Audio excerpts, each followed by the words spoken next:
ኢትዮጵያችን እንደ ሀገር ስትፈጠር ከዚህ ውሃ ጋራ ነበረች። ወይ በወረራ ወይ በቅኝ ግዛት አድርጎ መጥቶ ባህር በር የነጠቀን የለም። ማጣትን የሚያክል ነገር ያጣንበት መንገድ ህጋዊነት ችግር እንዳለው ማሳያው ተቋሞች አልገቡበትም።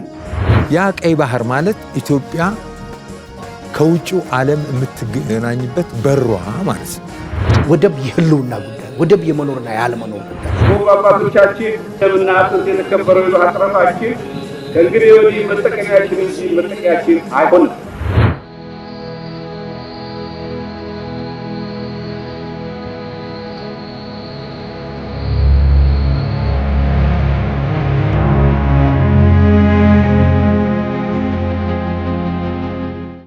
ሀገራችን ኢትዮጵያ ቀደምት የሰው ልጅ መገኛነቷ በበርካታ የታሪክ ድርሳናት በጉልህ ተጽፎ ይገኛል።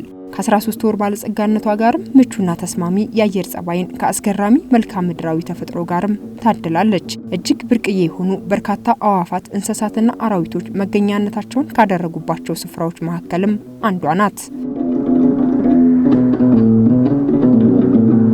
በገጸ ምድርና ከርሰ ምድር እምቅ ሀብቷ እንደ እንቁ መታየቷ የቅርብና የሩቅ ወራሪና ቅኝ ገዢዎችን እያጓጓቸው በተደጋጋሚ ሊቀራምቷትና ሊዘርፏት ወረራ አድርገውባታል።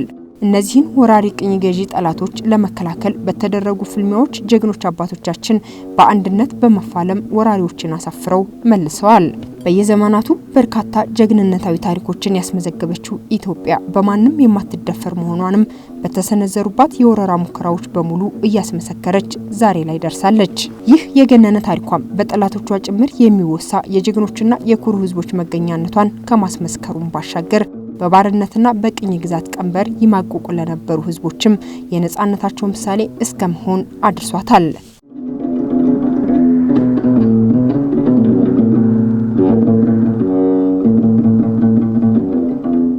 ሀገራችን ኢትዮጵያ እጅግ ከገዘፈና ገናና የጀግንነት ታሪኳ እኩል በአፍሪካ ቀንድ ተፈሪና በጥንካሬውም ብዙዎች የሚመሰክሩለት ሰራዊት ባለቤትም ናት። ከአክሱም ስልጣኔ ጀምሮ ሻመታትን የዘለቀና ከፍተኛ የንግድ ልውውጧን ደህንነት ይጠብቅ የነበረ ገናና የባህር ኃይል የነበራት ኢትዮጵያ የዘመናዊ ሰራዊት ግንባታ ጥረቷም ይነሳል። በተለይም በ1955 ዓ.ም በምጽዋ የተደራጀው ዘመናዊ የባህር ኃይሏ ተጠቃሽ ነው። ዋሽንግተን ዲሲ የሚገኝ አንድ ስመጥር የመርከብ ካምፓኒ 8 መርከቦች ሲያመርት ከ8ቱ አንዷ ጦር መርከብ ኢትዮጵያ ተመሳሳይ ናቸው።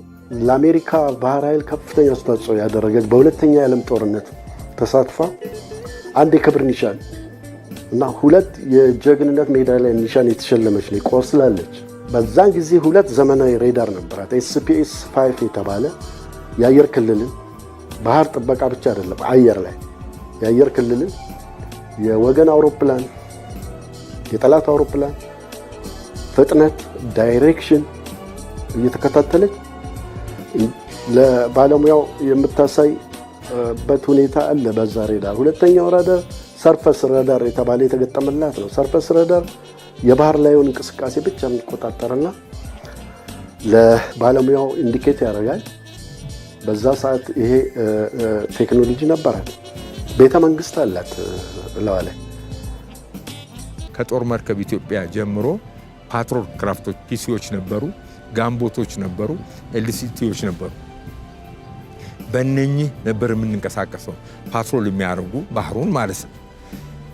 ከ1966 በኋላ ደርግ ትኩረት ሰጥቶ አሻሽሎታል። በደንብ አድርጎ ነው ያዳበረው። ባህር ግዛታችንና ጠረፋችን አስተማማኝ ዋስትና ባለው ኃይል እንዲጠበቅ ልዩ ትኩረት እንሰጠዋለን። መስዋዕትነቱ የቱንም ያህል ከባድ ይሁን እንጂ ቀድሞ በአባቶቻችን ደምና አጥንት የተከበረው የባህር ጠረፋችን ከእንግዲህ ወዲህ መጠቀሚያችን እንጂ መጠቂያችን አይሆንም።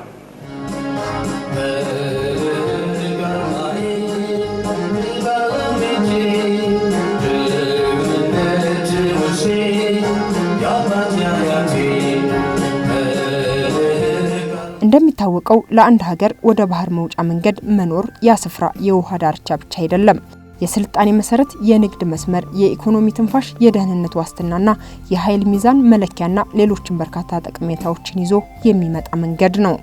የባህር በር ከሌለ ገመና አልባ ትሆናለህ። ለሆነ ጊዜ ኮንፊደንሻል መሆን ያለባቸው የሀገር ሚስጥሮች አሉ። ለሆነ ጊዜ ከሆነ ጊዜ በኋላ ብዙም ላያስቸግር ይችላል። የዲጂታል ገበና አልባነት ያስከትላል። የምታስገባቸው ኢምፖርት ብታደርጋቸው ማንኛውም ቁሳቁሶች ሁሉም ሰው ማወቅ አይጠበቅበትም። የኢምፖርት ገበና አልቦነት ያመጣል። ልክ አንድ ቤት ውስጥ የምትገዛውም የምትሸጠውም በሙሉ ማንም ጎረቤት ማወቅ እንደሌለበት ማለት ነው። የኤክስፖርት ገበና አልቦነት ያመጣል። የምትሸጠውን ለማን፣ የት፣ መቼ ሁሉ ነገር መታወቅ የለበትም። ያው የጂኦፖለቲክሱ ኮምፒቲሽን ፍላጎት የሚታወቅ ስለሆነ ማንኛውም እንቅስቃሴን ሰው የሚያክ ከሆነ ባጭሩ ሊጨነግፍ ስለሚችል እኛ ማሰብ ያለብን ወደ ቀይ ባህር ለምን እንዳንደርስ ተደረገ፣ መድረሳችን ደግሞ ምን ጥቅም አለው ነው። ከዚህ ጥቅም ይሄን ጥቅም ሴንተር አድርገን ካወራን የዛኔ ይገባናል። ይሄን ጥቅም ከኢኮኖሚ ጋር ብቻ አይደለም፣ ከወታደራዊ ከደህንነታችን አንፃር ለምንድን ነው ብዙ ማይልስ አልፎ ሀገሮች መጥተው እዚህ የሚሰፍሩት? የዚህን አካባቢ ጂኦፖለቲካል ስትራቴጂክ መሆኑን ስለሚያውቁ ነው። የተከበሩ ፕሬዚደንት፣ ይህ ጉባኤ የሽግግር መንግስቱን ለመመስረት የተዋቀረ ብቻ መሆኑንና በኢትዮጵያ ሕዝብ ስም ምንም ጉዳይ ሊወስን፣ ሊያግድ ወይም ሊሰርዝ አይችልም። የኢትዮጵያ ሕዝብ ያልወሰነው ተወካዮቹ ያላዩት ቢያንስ ከአስፈጻሚ ካቢኔ ያላየው ውሳኔ ማን ወሰነው? ማጣትን የሚያክል ነገር ያጣንበት መንገድ ህጋዊነት ችግር እንዳለው ማሳያው ተቋሞች አልገቡበትም። ካቢኔው አያውቀውም። አንድ ገጽ ወረቀት ማግኘት አልቻልንም። እንዴት እንዳጣ ነው የሚያስረዳ። ሀገርን አሳልፎ ፓርላማ ሳያውቅ ህዝቡ ሳይዋየበት ምንም ሳይደረግ አንድን ሀገር ነፃ ሀገር አሳልፎ መንግስት ያልሆነ ገና ሽግግር ላይ ያለ ሀገርን አሳልፎ መስጠት ይችላል እንዴ? አይችልም። ስለዚህ ይሄ ራሱ ደባ ነው። ኢትዮጵያ የአፍሪካ ሁለተኛዋ ባለብዙ ህዝብ ሀገር ብትሆንም በተፈጸመባት የተቀናጀ አሻጥር የባህር መውጫ በር እንዳይኖራት የተደረገች ሀገር ሆናለች። ሀገራችን በሴራ የባህር በር ስታጣና የባህር ኃይሏን እንዳልነበር ሆኖ ሲፈርስ ያሳለፍናቸው ከ30 ዓመታት በላይ መላውን ኢትዮጵያዊ ቁጭት ውስጥ ያቆዩ ናቸው። ከውጪ መጥቶ ባህር በሩን የወሰደብን ጉልበተኛ አልነበረም። ወይ በወረራ ወይ በቅኝ ግዛት አድርጎ መጥቶ ባህር በር የነጠቀን የለም። ያስወሰነው እኛ ነን። እኛ ደግሞ ምን አድርገን እርስ በርስ እንባላ፣ እኔ ይበልጥ ስንባባል የወደብ ጥያቄያችን ለረጅም ጊዜ ታፍኖ የኖረ መናገር ጥያቄ ማንሳት ወንጀል ሆኖ የነበረበት ነው አይደለም። በነጻነት ዛሬ ለሀገርህ ወደብ በር ያስፈልጋታል፣ የባህር በር ያስፈልጋታል ብለህ ከመናገር ባሻገር ወንጀል ሆኖ የቆየ ነው። ይህንን ሀሳብ ማንሳት እዚህ ትውልድ ውስጥ ያ ወንጀል የሆነን ነገር በአንድ አውጥቶ የመብት ጥያቄ ነው የእድገት ጥያቄ ነው ብሎ ማስረት ራሱን የቻለ ትግል ነው።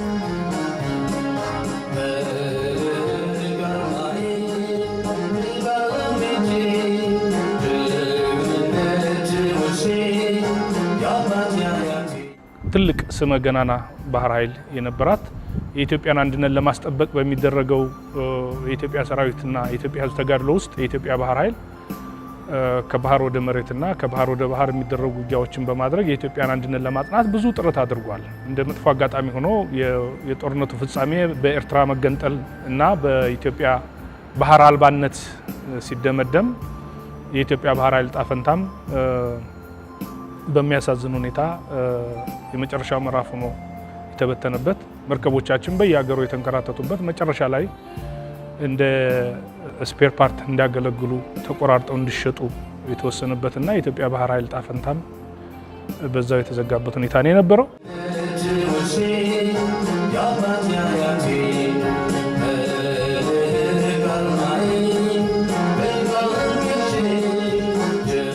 አልጸይ 83 ነው እንደምንወጣ አላወቅም። እኛ ስራ ነበርና በተለይ ሴቶች ወደ አዲስ አበባ ሄዳላችሁ ተብለን ሴቶች ወደ አዲስ አበባ ሄዳላችሁ ተብለን እቃችንን ምናችን አሽገን ነበር የተቀመጥነውና ምንድነው ምናምን አናቅም። እኛ ጦርነት ይሁን ምን ይሁን አናቅም። እና ወዲያው አይ አሁን ወደ ከረን ነው የምትሄዱ ተባለ። ከዛ በኋላ ያለው በዛ ቅስፈት እንዲወጣ ነው እንደምንወጣ እንኳን አናውቅም። የኛ መፍረስ የኛ ስራ ማጣት ምንም አይደለም ለኔ። አገሪቷ ግን በእኛ ላይ ያፈሰሰችውን ንብረት ያለ ምንም ጥቅም ያለ ምንም ምክንያት ማጣቷ እጅግ በጣም የሚያሳዝንና የጠላት ስራ ነው። አሰብ ማለት እኮ ኢትዮጵያ ማለት ነው። ስንት ዓመት ኢትዮጵያ ነበር ማለት ነው። ኢትዮጵያ ከፊት አሰብ የነበረ መንግስተኛ ታሪካችን አልሰማንም። አፋር ኢትዮጵያ ነው፣ አሰብ ኢትዮጵያ መሆን ነው የምናውቀው። እኛ አባታችን አባታችን ደማ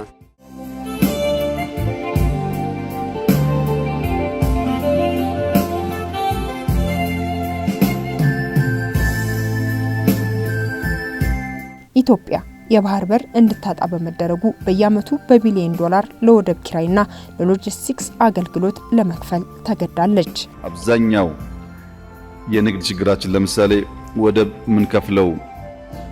ምንከፍለው ገንዘብ እኛ ወደብ ቢኖረን በየ2-3 ዓመቱ የወደብ ኪራይ ክፍያ ብቻ ህዳሴን ይሰራል፣ ማዳበሪያ ፋብሪካ ይሰራል። በየ5 ዓመቱ አንዳንድ ትላልቅ ፕሮጀክቶች እየሰራ ለማደግ ሊያግዘን ይችላል። ገንዘባችን በእዳ ክፍያ በወደብ ክፍያ ምናምን ስለሚያልቅ እነዛ ለመከላከል ያግዛል።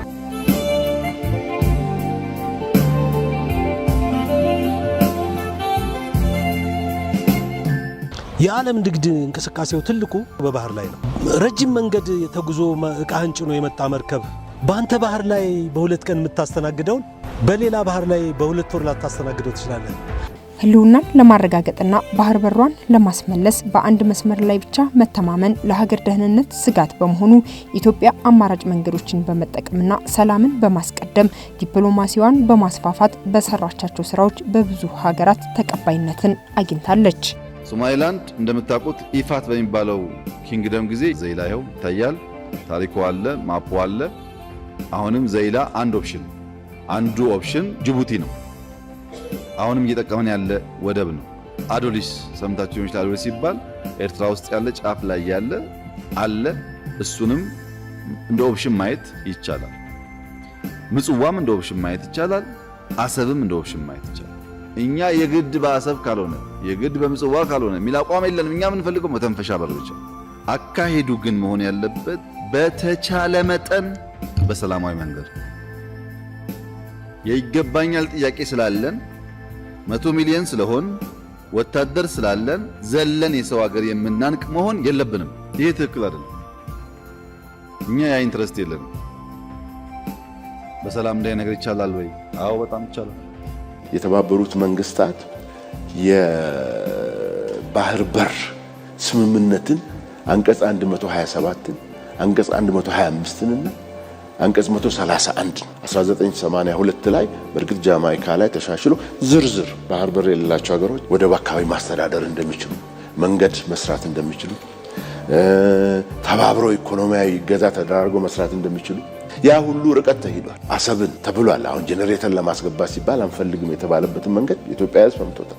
እነዚህ ሁሉ ኮንቬንሽን ውስጥ ያሉ ነገሮች ናቸው። ነገር ግን ለምንድን ነው ተብሎ ሲጠየቅ ከዛ ጊዜ ጀምሮ ያሉ የሴራ ፖለቲካዎች ማጠንጠኛ ነው። 1982 ኬስ ክሎዝድ።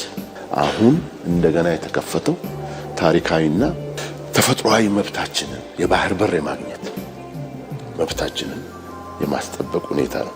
እንዴት ዘላቂ በሆነ መንገድ እና ብዙ ጠባሳ ሳያስከትል ብዙ መቧጨር ሳያስከትል እናሳካዋለን የሚል ይሆናል። ይሄ አያስፈልጋትም ብሎ የሚያብር ደግሞ ለዚህ ይሄን ለማስገኘት የምታደርገውን ጡንቻዋን ማዛል ላይ ጅማቶቿን መቁረጥ ላይ የሚሰማራ ኢትዮጵያዊ ትጥቅ በማንሳትም ይሁን ትርክትን በማዛባት ጠላት በማበረታታትም ይሁን የወገን ሞራልን በመንካት ላይ የሚሄድ ሲሆን የጋራ ጥቅም የሚባለው ነገር ላይ ጉዳት ያስከትላል። ፈንክሽኒንግ ገቨርንመንት እንዳይኖረን የሚያረጉ ነገሮችን መከላከል አንዱ ለብሔራዊ ጥቅማችን መስራት ይሆናል ማለት ነው። አሁን ያለብንን ተግዳሮት አሁን ያለው ትውልድ ተሸክሞት ካላለፈ ለማንም የምንሰጠው ዕዳ ስላልሆነ ተሸክመ ነው የሚመጣው ትውልድ አሁን እኛ የተሸከምነውን መልሶ እንዳይሸከም ማድረግ መቻል አለብን። እውነት ነውና ጨከን ብለን ሰብሰብ ብለን ብሔራዊ አጀንዳ ነው ብለን እንሻገረዋለን ብለን እናገኘዋለን ብለን ነገ ቀን ይወጣልናል ብለን ይለወጣል ይሄ ጉዳይ ብለን በተለይ ዓለም ከኛ ጋር ቆሟል የሚለውን ሰንቀን ይሄን ነገር እጃችን ላይ ማስገባት አለብን። But to find themselves not only landlocked የባህር በር የሌላቸው ሀገራት ህዝቦች እንደሌላው እኩል እድል የማግኘት መብት አላቸው። እነዚህ ሀገራት የተዘጋባቸው የባህር በር ብቻ አይደለም፣ የዓለም እድገት ፋይናንስና ቴክኖሎጂ እድልም ጭምር ነው የተዘጋባቸው። እነዚህ ሀገራት ከፍተኛውን የንግድና የትራንስፖርት ወጪን፣ እጅግ የተገደበ ገበያን፣ ከፍተኛ የዕዳ ጫና፣ የከፋ የአየር ንብረት ለውጥና ግጭት ተጋላጭነትን ይጋፈጣሉ። የባህር በር የሌላቸው ሀገራት እየጠየቁ ያሉት ምጽዋት ወይም ችሮታ አይደለም። እየጠየቁ ያሉት ፍትህ ነው። ፍትሃዊ ዕድልን ይሻሉ። ጫናን የሚቋቋም ኢኮኖሚ መገንባት፣ አካታች ማህበረሰባዊ እድገት የማምጣት እኩል ዕድልን ይፈልጋሉ። Turning Ethiopia from the landlocked economy that it has become into one that gains again access to the sea. የኢትዮጵያ ዳግም የባህር በር የማግኘት ጉዳይ የሚሳካ ከሆነ የሀገሪቱ ቅድሚያ የብሔራዊ ጥቅም መከበር ብቻ አይደለም፣ ለቀጠናው ሀገራትም በጋራ የመልማትና የማደግ ዕድልንም ይዞ የሚመጣ ነው። ኢትዮጵያ ያላትን ከፍተኛ ቁጥር ያለውን ምርትና አገልግሎት በቀላሉ በእነዚህ ወደቦች በኩል መድረስ ቢችሉ ትስስር ይጠናከራል፣ ቀጠናዊ ኢኮኖሚያዊ ትርጉሙም ከፍ ያለ ይሆናል።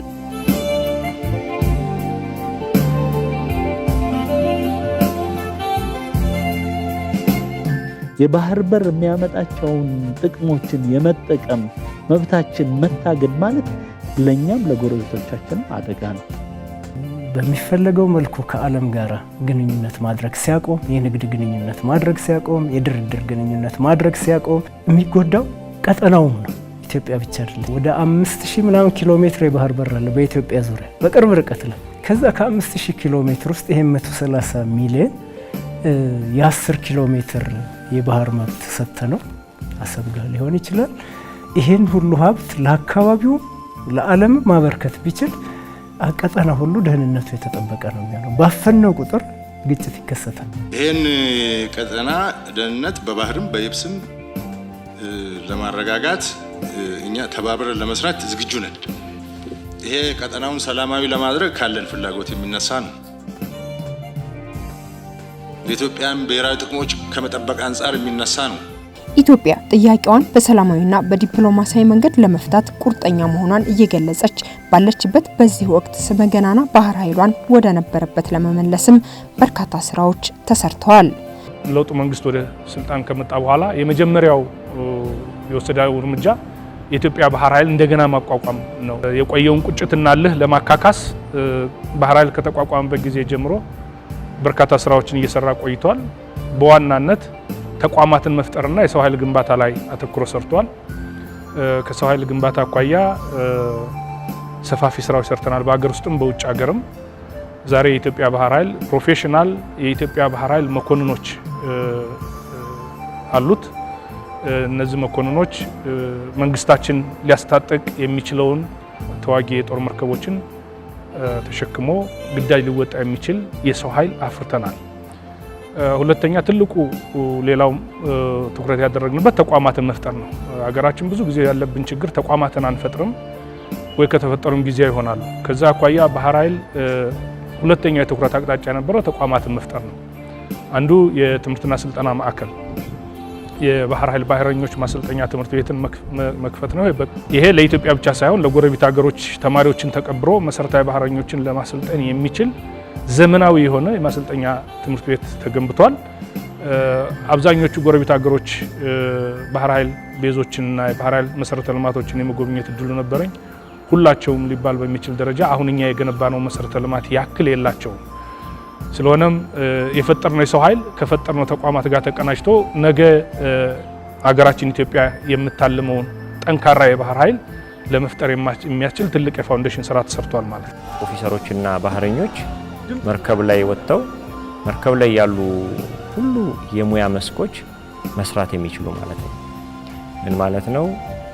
በኤሌክትሮኒክስ፣ ኤሌክትሪሲቲ፣ በኮሚኒኬሽን፣ በናቪጌሽን፣ መሳሪያ አጠቃቀም፣ በሕክምና እና ሌሎች ዘርፈ ብዙ ሙያዎች የሰለጠኑ ባለሙያዎችን ማፍራት ችለናል።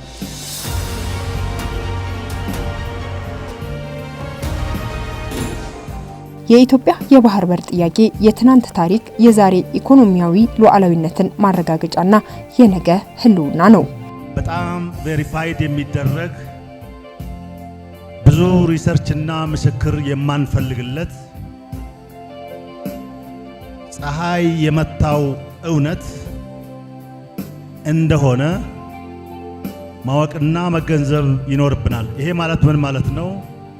ኢትዮጵያችን እንደ ሀገር ስትፈጠር ከዚህ ውሃ ጋር ነበረች። ከውሃው ጋር ነው የኖርነው፣ ከባህር በር ጋር ነው የኖርነው የሚለው ነገር በዓለም መድረክ እንደ ጀስቲፊኬሽን አቅርበን የምናሸንፍበት ቁልፍ ጉዳይ ስለሆነ ሁሉም ኢትዮጵያዊ ይሄን እውነት መቀበልና እንደገና ኢንተርናላይዝ ማድረግ ይጠበቅበታል። ምክንያቱም ዋናው መነሻችን በዓለም መድረክም ስንቀርብ ይሄ ነው። ታሪካዊ ትስስር አለን የሚባል ነገር ይሄ ነው። ይሄ እውነት እውነታችን ነው። ይሄ እውነት ሐቃችን ነው። ይሄ እውነት ልንነጠቅ የሚገባ እውነት አይደለም የሚለውን ሁሉም ሰው መያዝ አለበት። ወደብ የህልውና ጉዳይ፣ ወደብ የመኖርና ያለመኖር ጉዳይ፣ ወደብ የእያንዳንዱ የኢትዮጵያ ዜጎች የእስትንፋስ ቧንቧ አድርጎ መወሰድ መቻል አለበት የሚለውን ነገር እንዲታሰብ ነው። ሌላው ኢትዮጵያ ህዝብ፣ ሌላው ዜጋ ማየት ያለበት መብትን የተነፈግነው፣ በርን የተዘጋበት፣ በተፈጥሮ የኛ የሆነ ንብረት ነው የተዘረፍነው።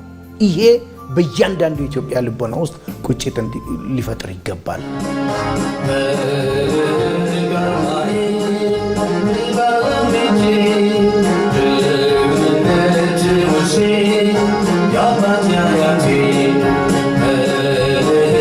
አድዋን በነጻነታችን መዝገብ ላይ ያሰፈረው የኢትዮጵያ ህዝብ ዛሬ ደግሞ አይቻልም የተባለውን ታላቁን የኢትዮጵያ ህዳሴ ግድብ ሰርተው መቻልን በተግባር አሳይተው በዓለም ፊት አስመርቀዋል።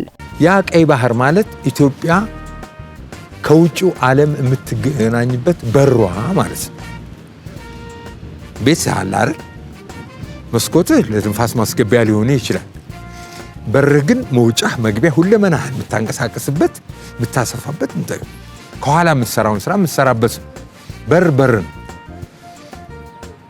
ከበርም በላይ የዚች ሀገር ሀብት ነው፣ ታሪክ ነው፣ አባቶች ያኖሩት ነው። ኦኬ ይህንን ባህር ማጣት ማለት አንደኛ እንድናጣው የተሰራው ሴራ እጅግ ከባድ ነው። ያ ሴራ እስካሁን አለ፣ አሁን ድረስ አይቀርም። ልክ የአባይ ኬዝ ነው ይህንን አንዱን ባህሩን የሚያሳጣል። የአባይ ኬዝ አባይን ለመቆጣጠር የሚያደርጉት ጥረት አንዱ ሴራ ያንን ቀይ ባህር ማስቆሙ፣ ከባህር ማግለል። ባህራችን ወደብ አይደለም፣ ባህራችን መመለስ አለበት። ለዘመናት በአባቶቻችን የደም ዋጋ ጸንቶ የቆየው የባህር በራችንን ለመዝጋት እንዲሁም ቀይ ባህርን የኢትዮጵያ ባህር አይደለም በማለት በምድር ተወስነን እንድንቆይ ይደረግ ይሆናል። ይህ ደግሞ የሞት ሞት ጊዜውን ጠብቆ የኢትዮጵያ ጀግና ጠላቱን ደምስሶ ምጽዋን ለኢትዮጵያ ሕዝብ እንደሚያስረክብ እምነቴ የጸና ነው።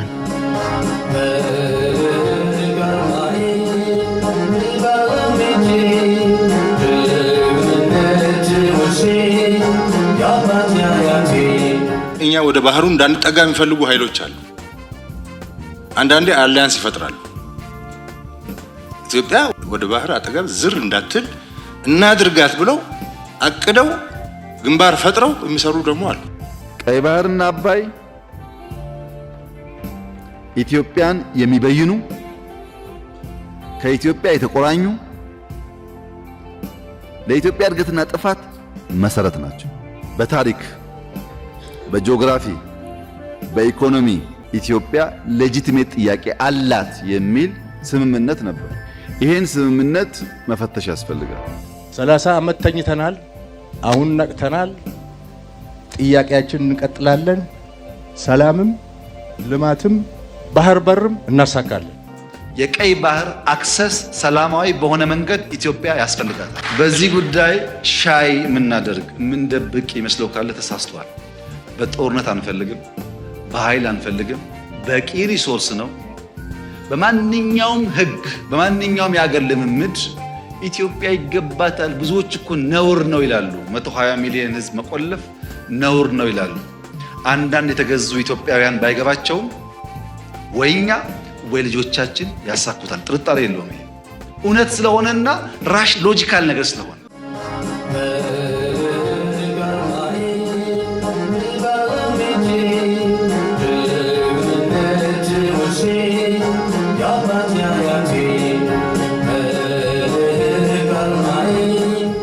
የገዘፈው ታሪካችን ማረጋገጫ የሉዓላዊነታችን መሰረት የነበረው የባህር በራችን ተመልሶ ለሀገራችን ሌላ ብርሃንን ያሳየን ዘንድ ተመኘን። ሰላም።